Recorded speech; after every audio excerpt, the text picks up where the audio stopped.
How in the hell did you pull Simone Biles? Really, how she pulled me, man? That's the question. Oh, man. Lord Jesus.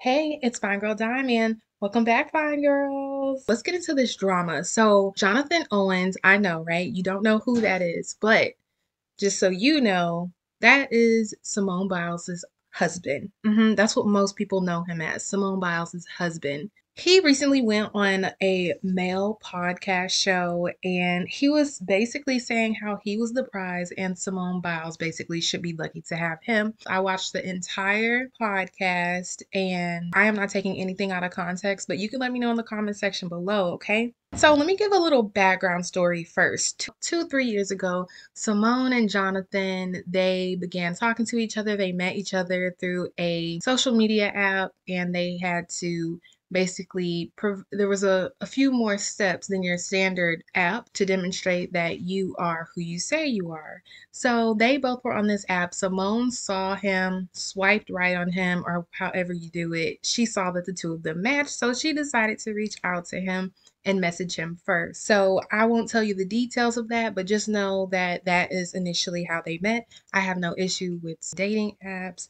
I'm sure they were both busy, and it was also during COVID, so it's completely normal for things like that to happen, especially during those times. But he claims that he did not know who Simone Biles was, and I don't believe that one bit. It's ridiculous. And I think he's most likely probably one of those men who are trying to quote unquote humble her. Because when they went on the first date together, which you'll hear about in this video, he had to take pictures. He had to hold the camera so Simone Biles' fans could take a picture with her. And I guess that was the moment he really realized, oh, she's that girl. So when you start off with the full video, it starts off with this red pill male that's a colorist, and he's just spewing his colorist ideologies about Jonathan's light skin and how they're both light skinned. And then the other interviewer says that he's not light skinned. So then Jonathan ends up saying, well, I'm caramel though, as if I guess light skin is the goal. It's really weird. And by the way, Simone Biles, she is a gymnast and she's an Olympic medalist. She is that girl, just in case you didn't know. I'm sure you do know. Jonathan is the only one pretending not to know this. So then the other podcast man, he talks about his light eyes,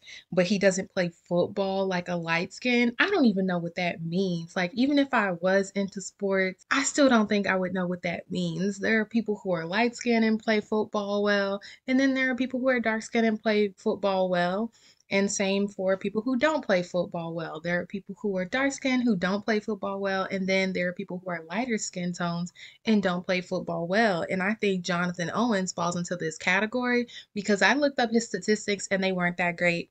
His first year, he was a red shirt. He's always getting, which, okay, he had an injury. He was supposed to focus on recovery and stuff like that. But even up into that point where he needed to recover, he still wasn't that great. And it makes you wonder, I'm only 1 minute and 30 seconds into this video and I'm already, one, disgusted, and two, I feel like I'm losing brain cells just listening to this. And it just makes me wonder, why is Simone Biles potentially going to mix her DNA, her athletic DNA, with this underachiever?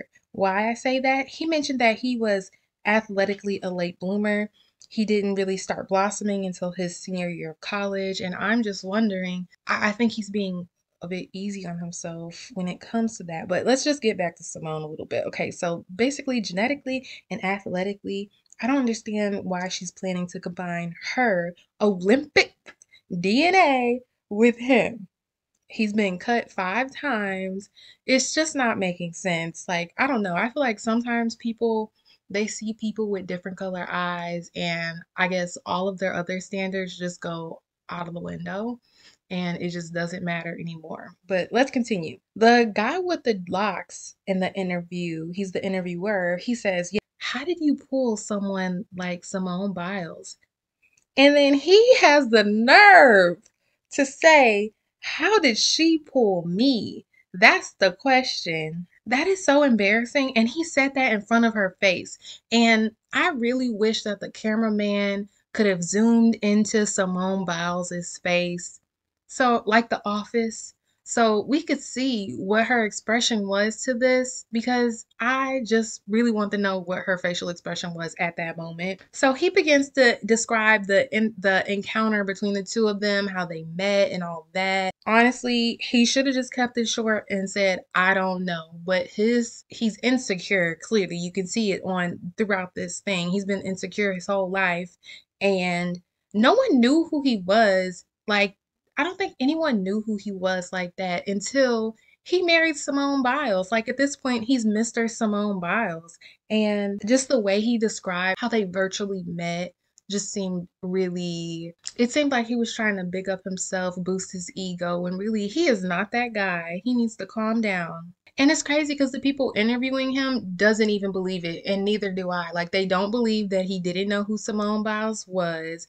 They don't believe anything that he's saying about how Simone Biles is lucky to have him, because we all know he should be happy to be with Simone Biles. Look at him and his baby braids. What is he doing? He is not a toddler. I do not know why his hairstyle is like that. And I don't have any issue with braids at all. It's just that I am not too fond of him. And I realize the people that Simone Biles get with, this is right up her alley as far as like personality. And I think how he's using her is not a good look. And it's just, I don't think it's the best decision for herself, but she is grown. She makes her own decisions. So then this person, Mr. Simone Biles, says, I always say men are the catch. So then the podcaster wants to like kind of dig, the interviewer wants to kind of dig deeper into that just to clarify what he's saying. And he said, so you're saying that you didn't want Simone Biles. He said, if she had messaged me, I basically would have went on with my life. Like, she didn't matter. This is your wife. And you're saying this about her. Like, he just has no, like, it doesn't seem like he had any initiative. He doesn't seem like he was really that into her until that date at the milk and cookies spot in Houston, where people were taking pictures of her. Another thing that I thought was weird about Jonathan was when they went on the first date together, he asked, when he was quote unquote learning about her being a gymnast, he asked, who's your competition? And I'm just wondering, why is he asking who's your competition? Of course, she said herself, because Simone Biles is that girl. So he's like, who's your competition? I'm wondering, why did he ask who's their competition? Like, what is the point of that? And maybe that's why he's not doing too great in football, because he's always thinking about the next person instead of bettering himself as an athlete. Although, you know, you do have opponents, there are rivals and stuff like that. But y'all get what I'm saying. She also was very thirsty. They matched on the app, right? She messaged him. He saw it. He didn't respond.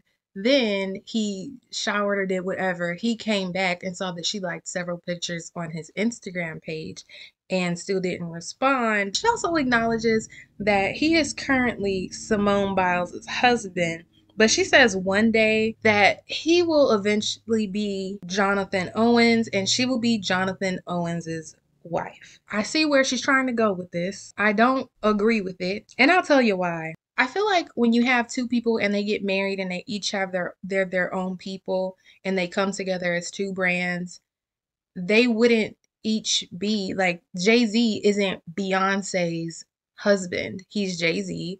And he also happens to be Beyonce's husband, and same for Beyonce. Beyonce is Beyonce, and she is also Jay-Z's wife. You know, they're marital business partners. Okay? I feel like maybe that's more so what she should strive for when it comes to her relationship with this Jonathan Owens character. It just seems like she's okay with it. So let me know y'all's thoughts in the comments section below, okay? Bye!